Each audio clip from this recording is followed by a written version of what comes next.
Mari kita lanjutkan materi kita pada kali ini, yaitu tentang dinamika rotasi dan kesetimbangan benda tegar. Jadi kita sering membuka sebuah pintu dengan didorong atau ditarik.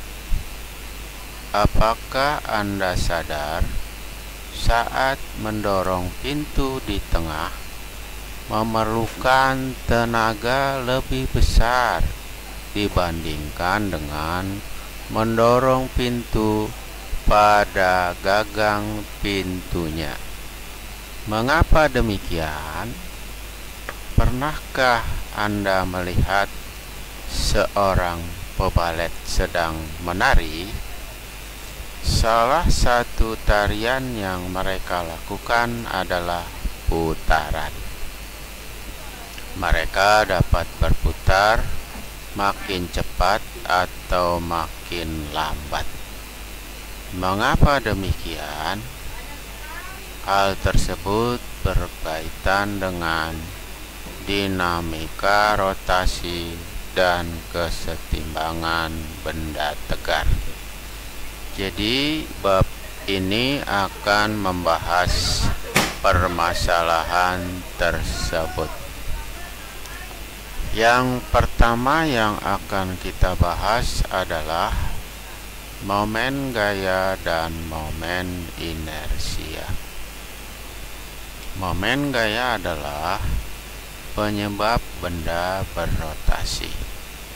Momen gaya juga dikenal istilah torsi dengan rumus torsi sama dengan R cross F itu sama dengan RF sin theta. Nah, ini kaitannya dengan cross product ya, dengan rumus RF sin theta dengan torsi sama dengan momen gaya. Satuannya Newton meter. R adalah lengan gaya, satuannya meter. F sama dengan gaya, satuannya Newton. Theta adalah sudut antara lengan gaya dengan gaya. Yang kedua yang akan kita bahas adalah mengenai momen inersia.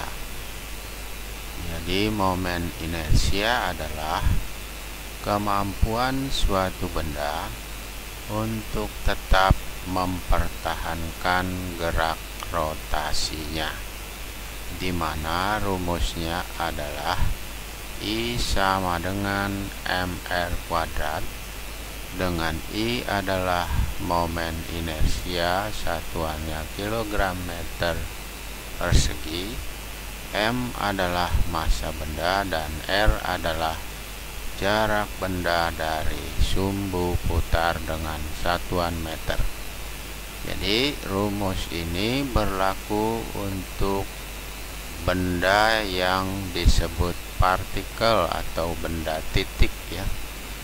Jadi untuk momen inersia berkaitan yang harus dilakukan adalah sumbu putar pada setiap kasus. Selanjutnya bagaimana untuk momen inersia pada benda tegar.